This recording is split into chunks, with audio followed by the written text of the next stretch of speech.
안녕하세요 여러분, 써뉴쌤이에요. 노화에 따른 변화와 질환 8번째 시간입니다. 제 강의를 들으시고 좋아요와 구독을 눌러주시기 바랍니다.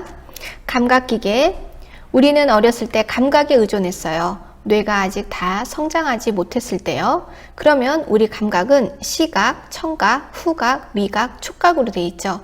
이 5가지 감각을 오감각이라고 하고, 요즘에 유행하는 말은 오감 만족이죠.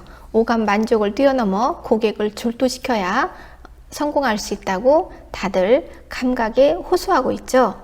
감각에 가장 많이 호소하는 것은 우리는 광고라고 부릅니다. 자, 그러면 이렇게 어렸을 때는 이렇게 감각에 의존했다가 3살이 넘어가면서 뇌가 사이즈가 커지게 돼요. 그렇게 되면 이성적 사고에 의지해서 사물을 이해하고 생각을 표현하게 되죠. 그렇게 되면서 감각은 떨어지게 되죠.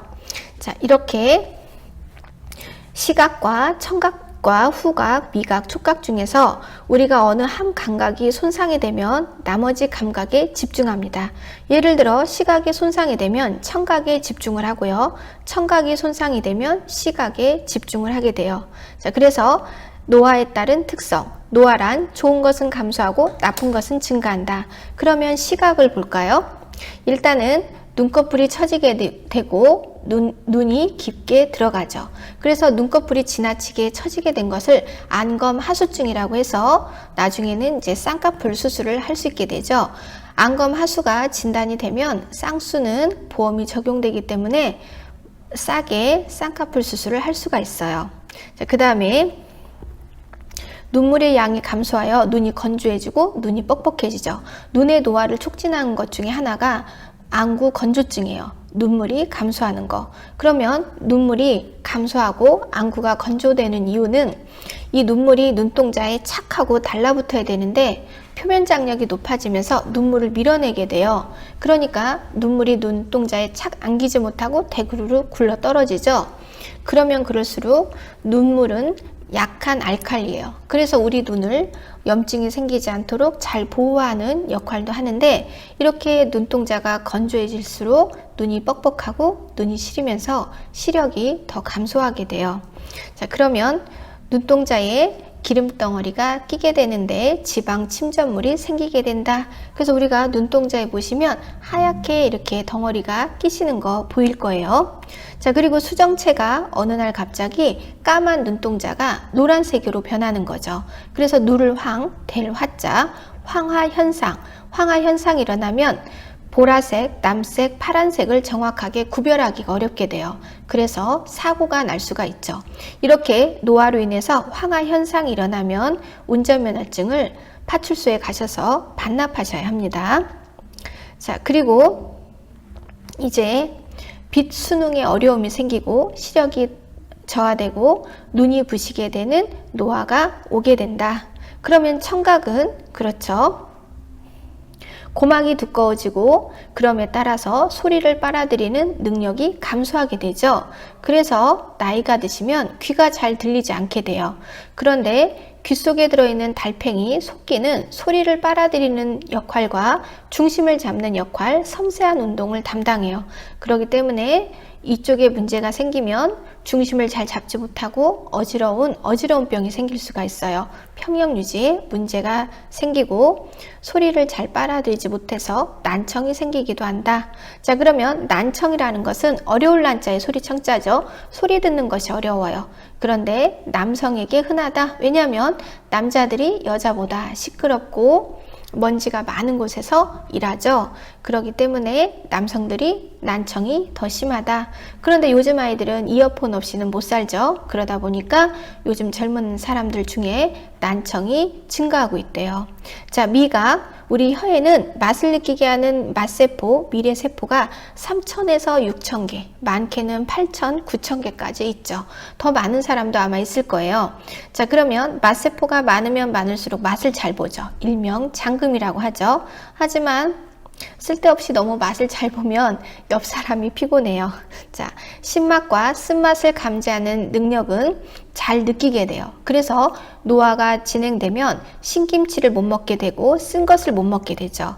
그런데 이제 단맛과 짠맛을 느끼는 미래세포, 맛세포의 기능이 떨어지면서 나도 모르게 설탕 많이, 소금 많이를 좋아하게 되죠.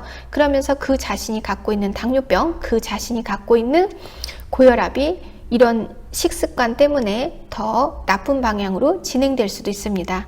나이가 들어가면서 나도 모르게 죽음의 삼백색과 친해지게 되죠.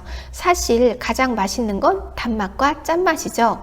이 뱃속의 아기들이 가장 좋아하는 맛은요, 단맛이라고 하네요.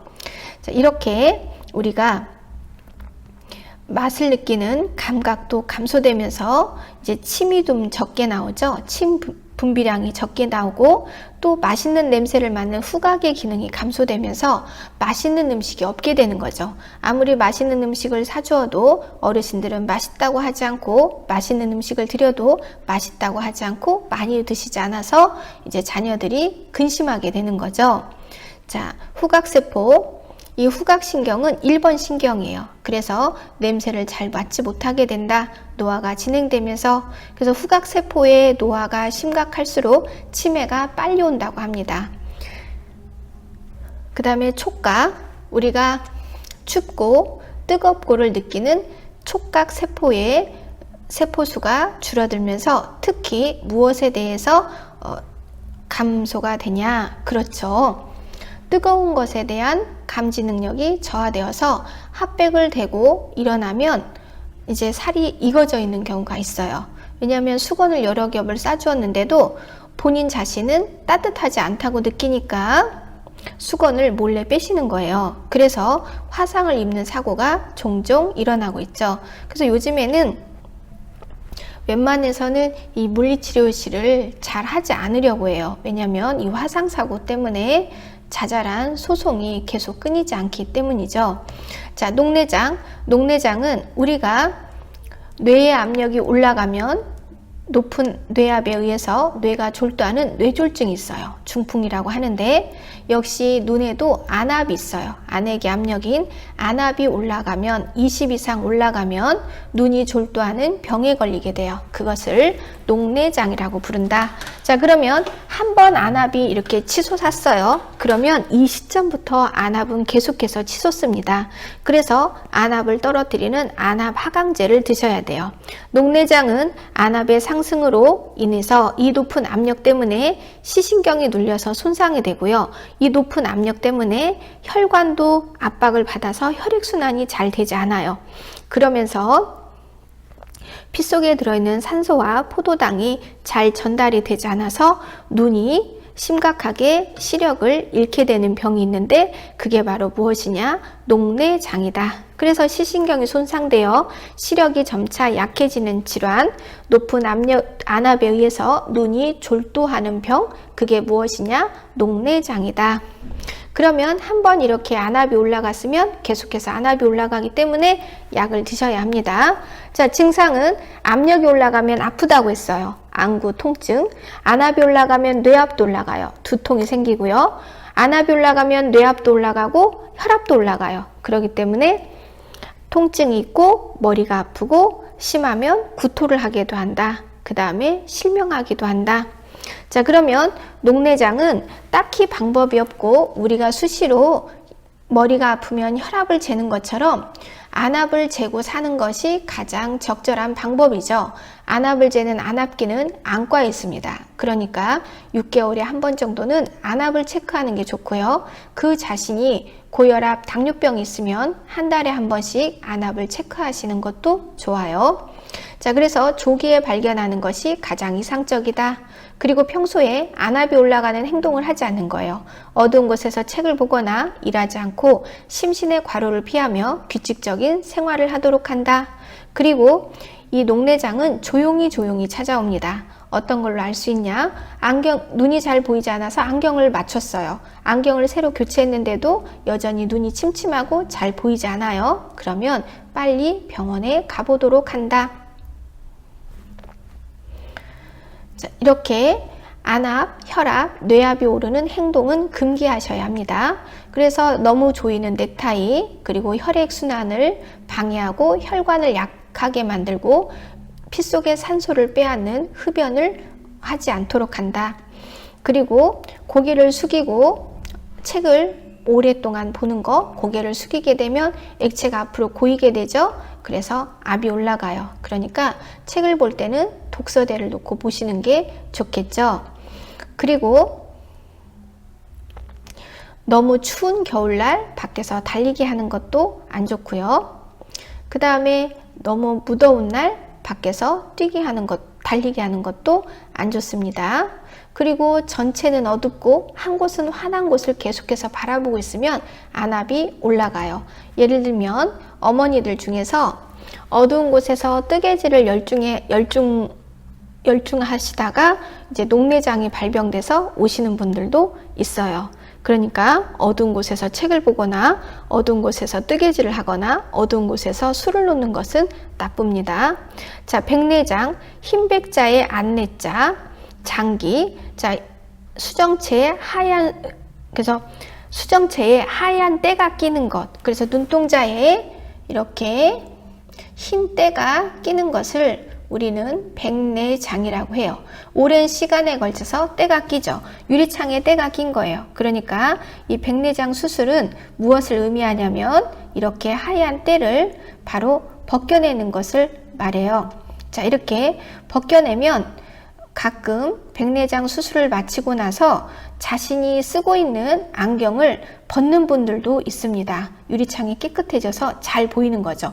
이렇게 해서 잘 보인다? 그러면 이분은 시신경 자체에는 문제가 없는 거라고 볼 수 있어요. 자, 그래서 백내장은 수정체에 흰 때가 낀 것을 말한다. 혼탁해져서 빛이 들어가지 못하여 시력장애가 발생하는 질환, 이것을 무엇이라고 하냐? 백내장이라고 한다. 그런데 백내장이 있다고 해서 바로 수술하자고 하지는 않아요. 그냥 지내시다가 정 불편하면 그때 합시다, 이렇게 말하죠. 자, 백내장은 눈동자 수정체의 노화예요. 노화로 인해 오는 것이 뭐냐? 백내장이다. 그래서 우리가 빨리 오시는 분들은 41살 정도 되면은 백내장이 오죠. 그리고 그 자신이 당뇨, 고혈압이 있으면 그 합병증으로 백내장이 오는데, 이유는 당뇨병, 고혈압의 공통점은 혈관의 손상, 압력의 변화로 인해서 눈에 원활하게 혈액이 전달되지 못해서 오는 거죠. 그리고 우리가 백내장을 예방하는 방법 중에 하나가 집 앞에 마트를 가더라도 선글라스를 끼는 거예요. 그리고 불을 끄고 텔레비전을 시청하는 것은 매우 나쁜 습관이죠. 그래서 자외선의 노출을 꺼리기 위해서 우리가 선글라스를 끼면은 백내장이 예방이 좀 됩니다. 그래서 아이들이 이렇게 여름에 학교 가고 학교에 왔다 갔다 할 때도 사실은 이 선글라스를 껴야 돼요. 너무 어린 나이부터 자외선에 노출이 되면 될수록 백내장이 생기는 시간이 더 당겨지기 때문이죠. 그리고 백내장은 압력에 의한 질환이 아니에요. 그렇기 때문에 백내장을 물어보는 문장에는 아프다라는 말이 없어요. 자, 그 문장 중에 안구 통증, 아프다 이런 말이 들어가면 그것은 녹내장이고요. 아프다라는 말이 없으면 그것은 백내장입니다. 증상을 보면 불빛 주위에 무지개가 보이고 통증이 없으면서 점차 흐려지는 시력을 호소한다. 이것은 무엇이냐? 이것은 정답 백내장이죠. 눈의 노화로 오는 백내장. 자, 백내장은 눈의 노화로 오기 때문에 딱히 예방을 하는 방법은 평소에 선글라스를 끼는 거죠. 그리고 이제 영 불편하면 수술을 할 수도 있습니다. 자, 난청은 어려울 난자에 소리청자, 귀가 잘 들리지 않는 것을 말하죠.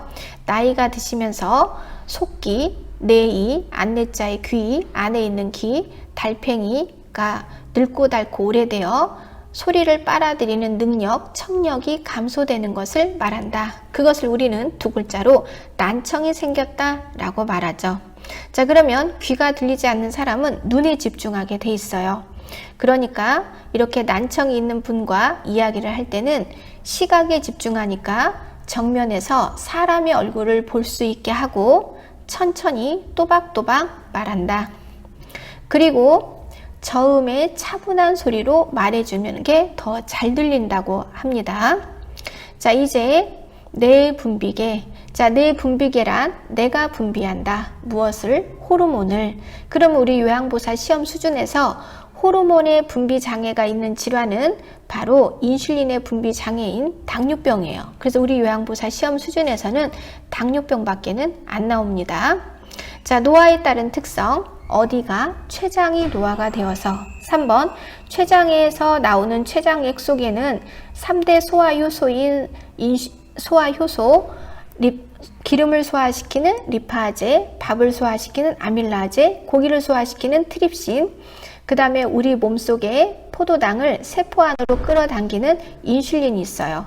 그리고 배가 고팠을 때 저혈당 쇼크에 빠지지 않도록 혈당을 살짝 올려주는 글루카곤이 있어요. 이렇게 췌장액은 400에서 800cc까지 분비가 되는데 45세를 기점으로 해서 그 양이 좀 줄어듭니다. 우리가 식사를 하고 20-30분이 지나면 췌장액이 나오기 시작해요. 그러니까 음식을 먹은 것을 인지하면 바로 췌장액이 나와요.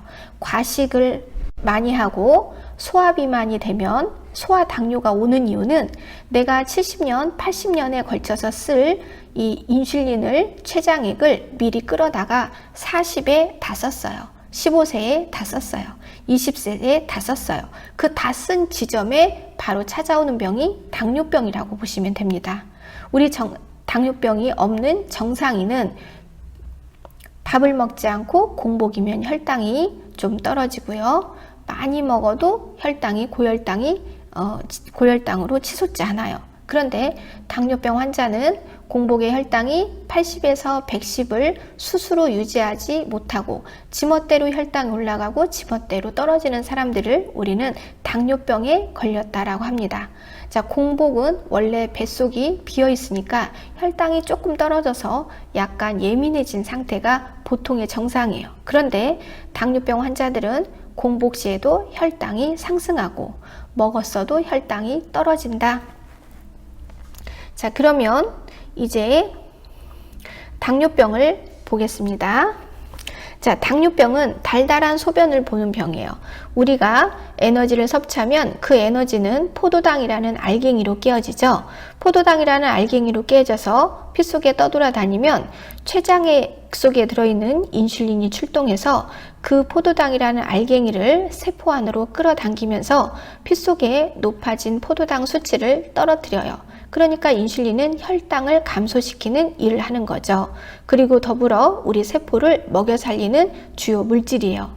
그런데 이 주요 물질이 잘 나오지 않거나 또는 아예 나오지 않는 병이 생겨요. 그게 바로 당뇨병이다. 자, 예전에 효자가 있었어요. 효자가 한의사를 찾아옵니다. 의원님, 우리 아버님이 드시기는 무지무지 많이 드시는데 빼빼 말라가요. 어서 와서 우리 아버지를 고쳐주세요 라고 하소연하죠. 그러면 의원이 효자의 집에 찾아가요. 그리고 아버지에게 소변을 보라고 해요. 소변을 찍어 먹죠. 그러면 달큰하네. 이것은 말이야 내가 고칠 수가 없어. 이것은 우리 몸의 진기가 몸 밖으로 다 빠져나가는 병이야. 이렇게 진단을 때려요. 그때 그 한의사가 말한 진기는 오늘날의 포도당을 말합니다. 자, 그래서 포도당이 세포 내로 들어가지 못해 피 속에 혈중에 포도당 수치가 올라가 포도당이 차고 넘쳐서 소변에 당이 섞여 나오는 질환이다. 그 병을 무엇이라고 하냐? 정답은 당뇨병이다. 자, 그러면 당뇨병은 4다 증상이 있죠. 물을 많이 마셔요. 음료수, 다음. 그리고 음식을 많이 먹어요. 다식. 소변을 많이 보죠. 다뇨. 그리고 갈증이 몹시 심해요. 그것을 다갈증이라고 하죠. 다갈. 고로 살은 빠져요. 자, 이렇게 해서 다음, 다뇨, 다식, 다갈, 체중 감소, 그리고 60주의 세포가 배가 고파서 시들시들해요. 그러니까 무기력하죠. 그리고 상처가 잘 낫지 않아요. 그리고 당뇨병 환자들에 있어서 피가 난다? 그럼 달달한 피가 나는 거예요. 땀이 난다? 달달한 땀. 침을 뱉는다? 달달한 침. 포도당이 온몸에 흘러넘치는 사람. 그런 사람을 우리는 당뇨병이다. 그러니까 세균이 좋아하는 것은 급급한 습기고 그 다음에 좋아하는 게 바로 포도당이에요. 그러니까 이 당뇨병 환자에게 늘 나오는 이 당 성분 때문에 염증에 노출될 확률이 높죠. 세균이 살기에 좋은 조건을 가지고 있죠. 그래서 상처가 나면 달달한 진물이 흘러요. 그래서 상처가 잘 낫지 않는다. 상처 치유 지연이라고 설명합니다. 자, 그래서 이 당뇨병 환자들은 세 가지를 잘 지켜야 돼요. 3요법이라고 하는데 일단은 식이요법, 그 다음에 운동요법, 그 다음에 약물요법, 이렇게 3요법을 잘 지키면 비록 당뇨가 있더라도 20년, 30년을 사는 것은 걱정 없습니다. 자, 그러면 다음 시간으로 이어지도록 하겠습니다. 수고하셨습니다.